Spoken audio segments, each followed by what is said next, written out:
Muy bien, queridos, vamos al texto bíblico, Isaías capítulo 6, a partir del versículo 1, dice lo siguiente. En el año que murió el rey Uzías, vi yo al Señor sentado sobre un trono alto y sublime, y las faldas llenaban el templo. Por encima de él había serafines, cada uno tenía 6 alas, con 2 cubrían sus rostros, con 2 cubrían sus pies, y con 2 volaban.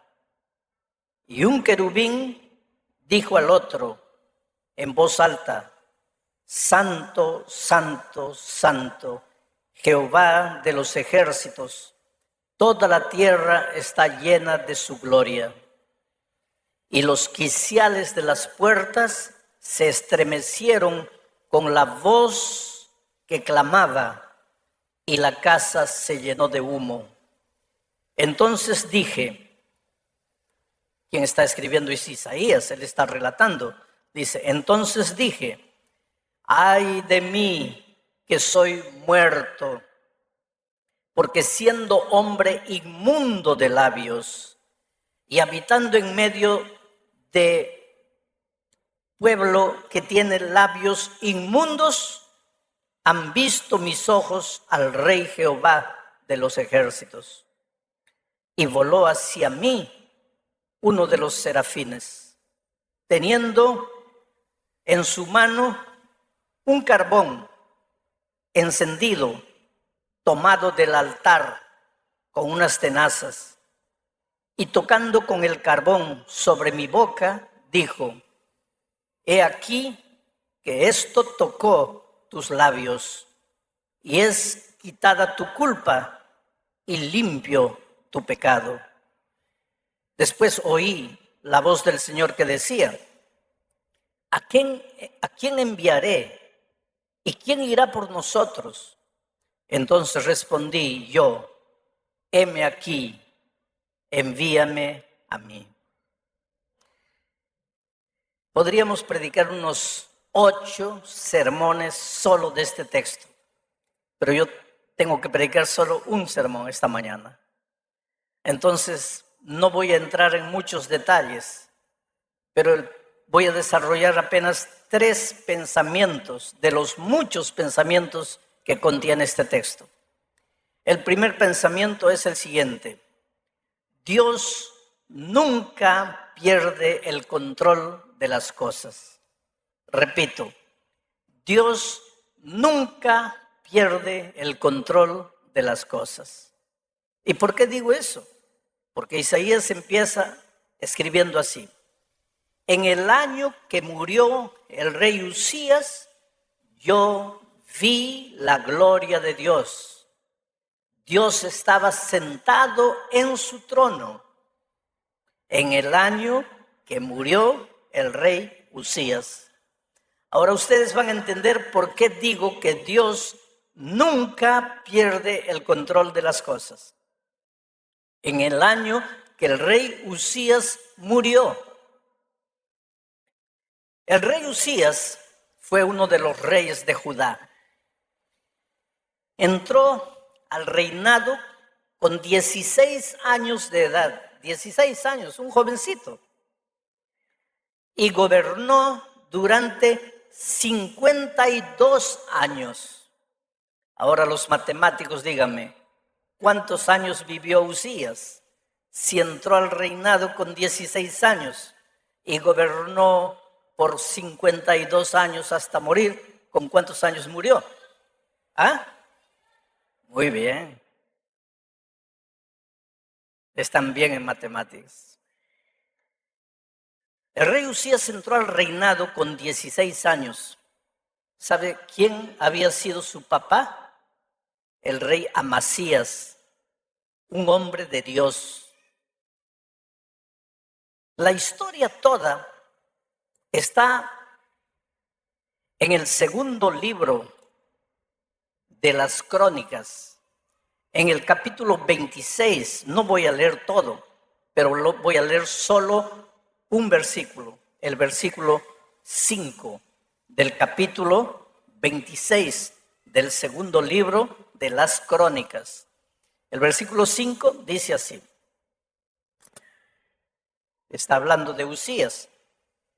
Y dice así: persistió en buscar a Dios, el rey Usías, que entró al gobierno con 16 años, persistió en buscar a Dios en los días de Zacarías, entendido en visiones de Dios. ¿Se acuerdan del profeta Zacarías? Pues el profeta Zacarías estaba desarrollando su ministerio cuando Usías estaba gobernando al pueblo de Dios. Entonces, dice el versículo, que Usías persistió en buscar a Dios. Y en estos días en que buscó a Dios, Dios lo prosperó. Esto es clave. El rey Usías entró con 16 años y persistió en buscar a Dios. Porque buscar a Dios una vez es fácil. Cuando estás desesperado, cuando tu negocio fracasó, cuando estás con cáncer, cuando las cosas no van bien, buscar a Dios, todo el mundo busca.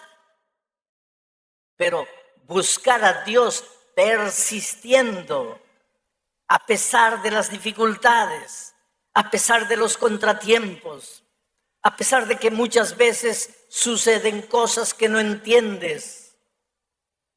Persistir. Estoy viniendo de Honduras. Me llevaron a la televisión, al canal más grande de Honduras, a hacer una entrevista con un periodista famoso. Y estaba un senador de la República ahí. Y él me hizo una pregunta. Él perdió un hijo, adolescente. Le compró una de esas, ¿cómo le llaman? Bueno, pero el muchacho con el juguete se mató. Entonces él está herido. Su hijo adolescente murió. Y él se pregunta, ¿cómo puedo seguir a Dios? Si Dios me hizo esto. Es que tú no puedes seguir a Dios solo cuando las cosas te van bien. Aquí el texto dice que el rey Usías persistió. O sea, tú tienes que seguir a Dios en las buenas y en las malas. Cuando estás bien empleado y cuando pierdes el empleo. Cuando estás bien sano y cuando estás con cáncer. Porque seguir a Dios cuando todo te va bien, eso no es mérito. El rey Usías no siguió a Dios solo cuando las cosas le iban bien, sino que persistió en seguir a Dios a pesar de las dificultades. ¿Y qué dificultades se enfrentaba un muchacho que lo colocaron rey con 16 años? Habían enemigos, estaban los filisteos, estaban los egipcios, estaban los árabes del otro lado. Y él tuvo que enfrentar todas esas dificultades. Lo colocaron a gobernar al pueblo con 16 años y habían líderes viejos que seguramente hablaban entre ellos. ¿Qué sabe este tonto de 16 años? ¿Qué nos va a enseñar? ¿Qué nos va a gobernar? Enfrentó dificultades. La vida para Usías no fue fácil, pero a pesar de las dificultades, enfrentó, persistió en seguir a Dios. ¿Y cuál fue el resultado? La Biblia dice que Dios lo prosperó en todo. El asunto es que nosotros queremos la prosperidad, pero no queremos la persistencia.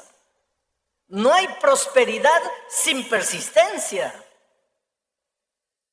Hoy no salen las cosas como quieres, persiste. Mañana no salen como quieres, persiste. Al otro día no salen como quieres, persiste. y un día vas a encontrar la prosperidad que tanto buscas.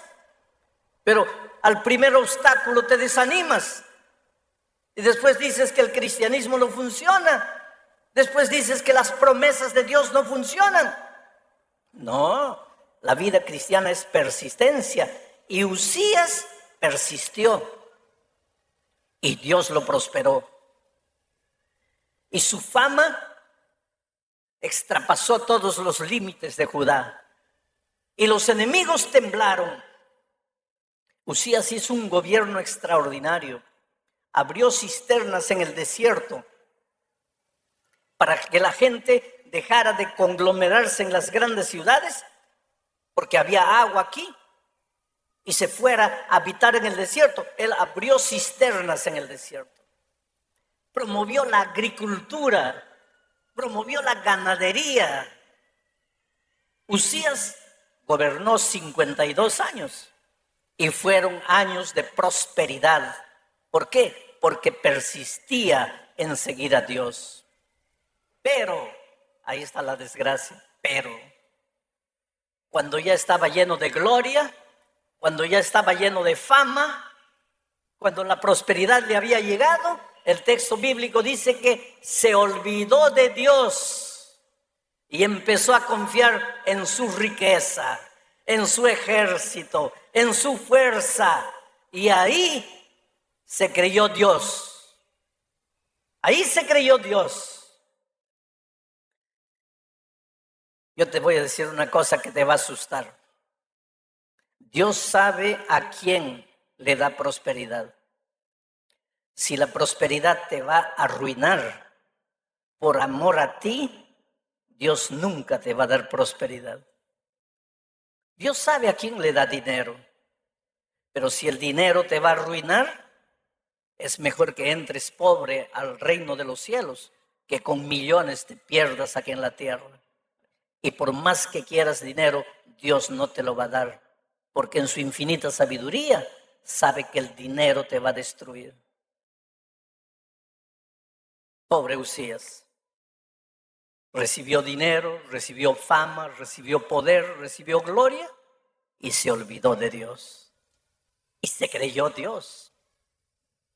Y tú sabes que solo los sacerdotes, Dios le permitía solo a los sacerdotes entrar al templo y encender el altar.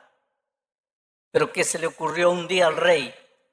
Dijo, sacerdote es inferior a mí, yo soy rey, este sacerdote, yo valgo más, yo puedo más. Y si el sacerdote puede encender el altar, yo como rey mucho más. Y se fue a encender el altar.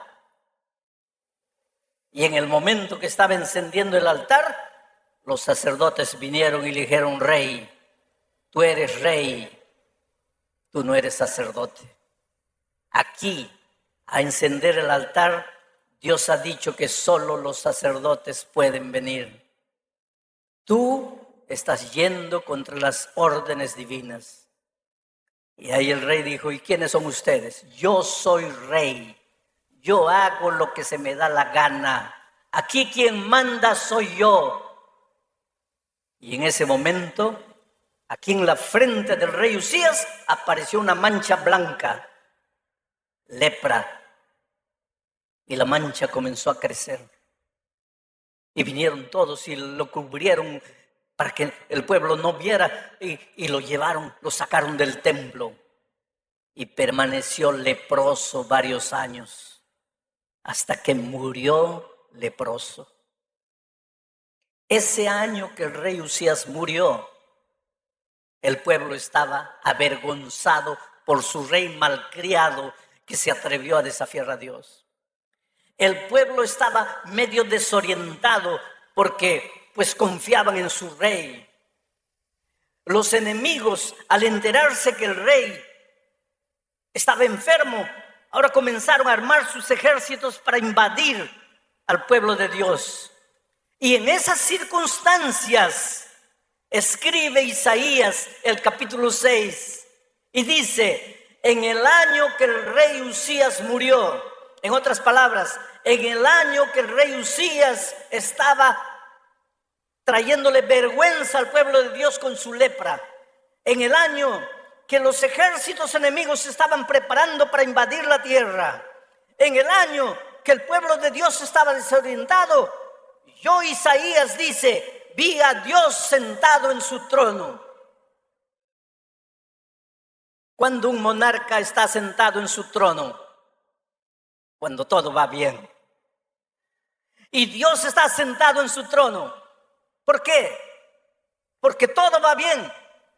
Pero ¿cómo todo va bien? Si el rey está leproso, el rey está muriendo, el ejército enemigo se prepara, el pueblo está desorientado, ¿cómo todo está bien? Esto es lo que quiero que entiendas, querido.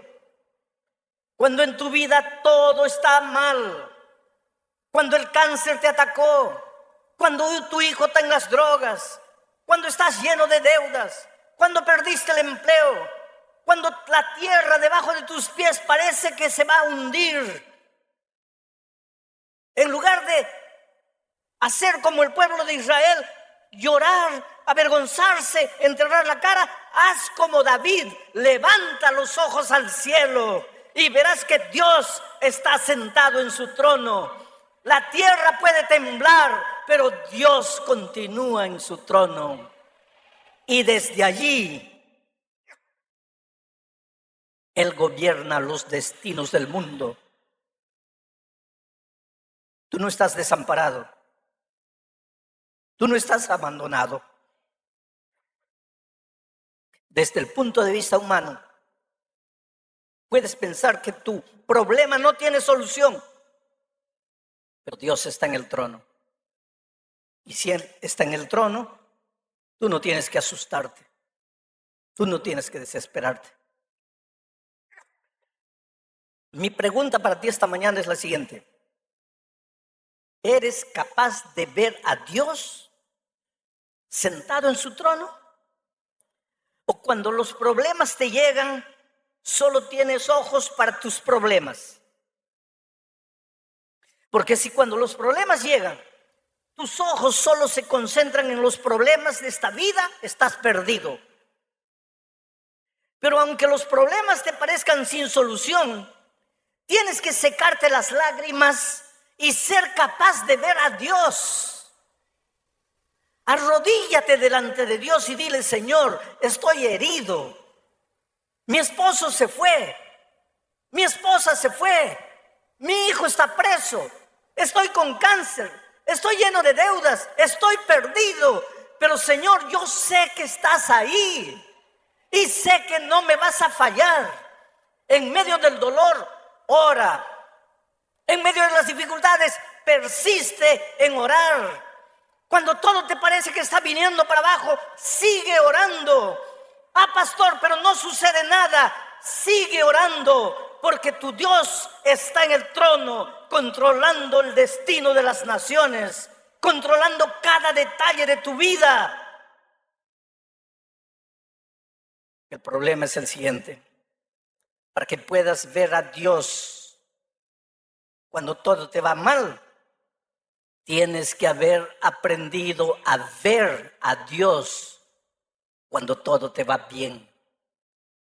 Porque si no eres capaz de ver a Dios cuando las cosas te van bien, entonces cuando las cosas te van mal, no vas a poder verlo. Ahora que tienes salud, aprende a ver a Dios en tu vida. Aprende a buscarlo. Síguelo. Entrégale tu vida. Ahora que tienes empleo, ahora que tienes dinero, ahora que tus hijos son niños, aprende a ver a Dios. Pero la tendencia humana es que cuando todo va bien, ¿para qué Dios? La tendencia humana es que solo nos acordamos de Dios cuando las cosas nos van mal. Pero si cuando las cosas te iban bien no fuiste capaz de ver a Dios, ¿cómo lo vas a ver cuando llegue el dolor, cuando llegue la muerte, cuando llegue la enfermedad, cuando lleguen las dificultades? Por eso la Biblia repetidas veces dice: hoy es el día de buena nueva. Hoy es el día de salvación. Hoy. Aprende a ver a Dios hoy. Estás sano. Quién sabe, mañana estés enfermo. Y mañana en medio de la enfermedad vas a poder ver a tu Dios. Si hoy en la salud has aprendido a verlo y a ser de Dios el Señor de tu vida. Porque Isaías lo vio sentado en su trono.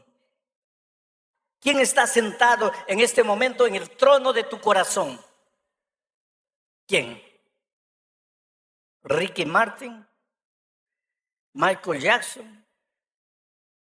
¿Angelina Jolie? ¿Quién está sentado en el trono de tu corazón en este momento? ¿El dinero?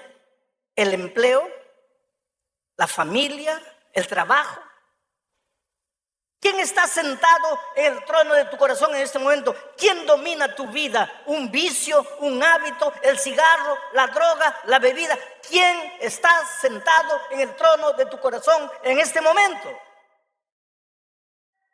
Si Dios está sentado en el trono, cuando llegue el dolor, las dificultades y las pruebas, no vas a temblar, no te vas a acobardar, no te vas a desesperar, porque aunque todo tiemble a tu lado, tú vas a ver a Jesús. Un día mi hijo se perdió en una ciudad grande como Belo Horizonte en el Brasil, una ciudad de 3 millones de habitantes. Mi hijo tenía 5 años de edad, perdido en el centro de una ciudad de 3 millones de habitantes. Mi esposa y yo corríamos desesperados de un lado para otro. Acabábamos de llegar al Brasil. No hablábamos bien el portugués. La gente no nos entendía bien, mucho menos iban a entender a mi hijo. Pensamos, ya perdimos a nuestro muchacho. Y corríamos de un lado para otro y un policía vino y dijo, mire, no se asusten. Vamos a esperar que llegue la noche, porque a las 6 de la tarde toda la gente se va a ir del centro, porque aquí en el centro solo hay vida, hay movimiento durante el día. A las 6 de la tarde todas las tiendas se cierran, todas las calles quedan vacías y si su hijo está por aquí, lo vamos a encontrar. Y efectivamente, nos pusimos a esperar. 6 de la tarde las tiendas empezaron a cerrar. El viento frío comenzó a soplar. Las sombras de la noche comenzaron a llegar. La gente toda comenzó a irse. Y encontramos a nuestro hijito sentado en un cajón de frutas, jugando con un palito y una bolita de vidrio en el suelo. Y yo pensé que lo iba a encontrar desesperado, llorando. Y pues corrí para abrazarlo y él me miró sereno, tranquilo, me sonrió. Lo abrazamos, lo besamos y él nos miraba asustados a mi esposa y a mí y llegamos a la casa. Y ya en la casa le pregunté, ¿no estabas con miedo? Y él me dice, ¿miedo por qué?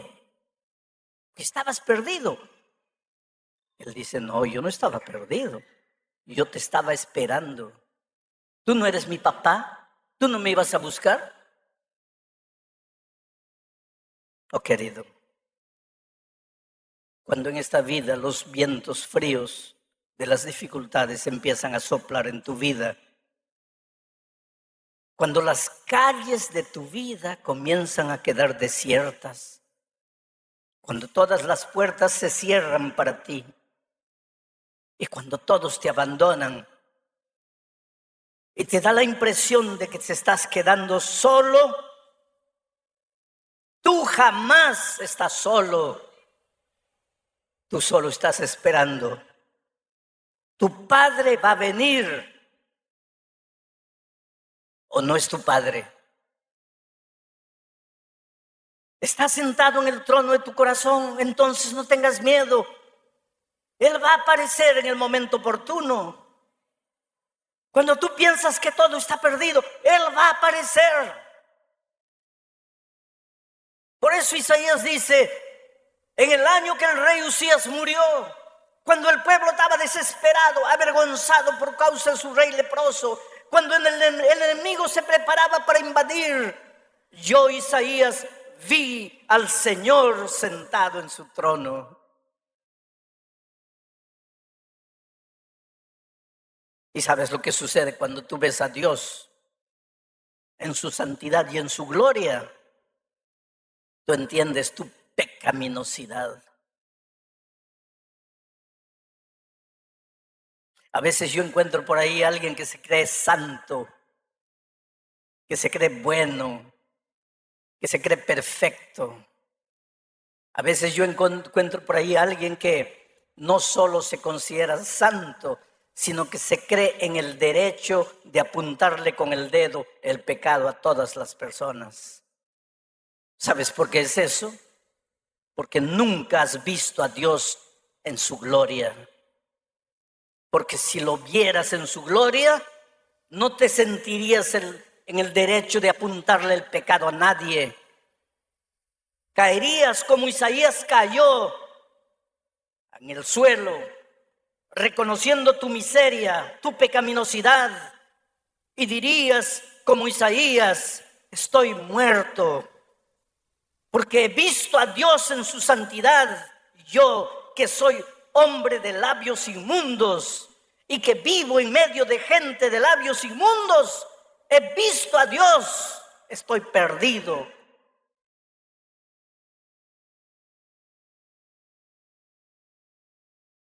Si esta mañana estoy predicando a alguien que se siente sucio, inmundo, distante de Dios, yo tengo una buena noticia, yo tengo un evangelio. Evangelio quiere decir buena noticia. ¿Y cuál es la buena noticia? De que Jesús vino a morir por ti, porque tú eres inmundo, sucio, asqueroso espiritualmente. Tú no vales nada. Y Jesús vino a morir por esos que no valen nada. Y si esta mañana yo tengo aquí a alguien que se siente salvo porque guarda los mandamientos, porque cumple, porque come esto, no come aquello, yo tengo una triste noticia para ti. Jesús no tiene nada que hacer en tu vida. Tú no necesitas a Jesús. Jesús vino a este mundo para salvar, para sanar a los enfermos. Los sanos no tienen necesidad de Dios. Pero cuando reconoces tu pecaminosidad, no es para que continúes revolcándote en el charco inmundo del pecado. El reconocer tu pecaminosidad es apenas el primer paso en la restauración de tu vida. Pero cuando Isaías reconoció su pecaminosidad, ¿qué sucedió? El texto bíblico dice que un ángel tomó un carbón encendido, una brasa viva con una tenaza del altar y lo trajo a Isaías y le colocó esa brasa viva en los labios, porque él decía, mis labios son inmundos, y el ángel le colocó la brasa viva y le dijo, ya no son más inmundos, porque tu pecado ha sido perdonado, tu culpa ha desaparecido, ahora estás salvo para el reino de Dios. En el altar, el ángel sacó la brasa viva del altar. ¿Qué sucedía en el altar? En el altar de Israel, ¿qué sucedía allí? Dime, ¿para qué servía el altar? ¿Qué hacía el sacerdote todos los días en el altar? Ofrecía el sacrificio. ¿Quién moría en el altar? El cordero. ¿Y a quién simbolizaba ese cordero?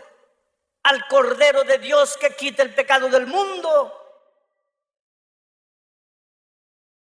¿Qué es lo que Dios quiere decirte esta mañana? Que tu salvación viene del altar. Tu salvación viene del Cordero. Tu salvación viene de su sangre derramada. Tu salvación es por gracia.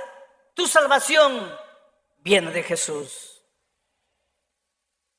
Nadie tiene esta mañana el derecho de volver para la casa sintiéndose derrotado, sintiéndose fracasado, sintiéndose inmundo, perdido, condenado. Claro que tú y yo somos inmundos. Pablo dice de los pecadores, de los cuales yo soy el primero. Y esta mañana diría yo, y yo soy el segundo. Y aquí entre ustedes está el tercero, el cuarto, el quinto. Pablo dice, todos pecamos y estamos destituidos de la gloria de Dios. Pero eso no quiere decir que estamos condenados. Porque Pablo mismo dice, ahora pues ya ninguna condenación hay para los que están en Cristo Jesús. Porque un día el Señor Jesucristo fue levantado en la cruz del Calvario. Sufrió lo que teníamos que sufrir por nuestros pecados. Lloró lo que teníamos que llorar por nuestras actitudes. Fue humillado como nosotros tendríamos que ser humillados por causa de las decisiones tontas que hacemos en la vida. Murió la muerte que merecíamos. ¿Para qué? Para darte vida. ¿Y por qué? No porque vales alguna cosa, solo porque te ama. Te ama con un amor que tú jamás entenderás. No me preguntes por qué Dios te ama. Él no te ama porque eres bueno. Él no te ama porque hayas hecho algo que valga la pena. Pero tampoco deja de amarte porque eres malo. Él te ama. Y dice, con cuerdas de amor te traje. Déjate traer al Señor Jesús con las cuerdas de su amor. Ven a Él. Entrégale tu vida. Ríndete a Él. Deja que Él cure tus heridas. Deja que Él limpie tu pasado. Deja que Él te haga de nuevo. Deja de pensar que tú puedes solo. Porque no puedes. Puedes aparentar.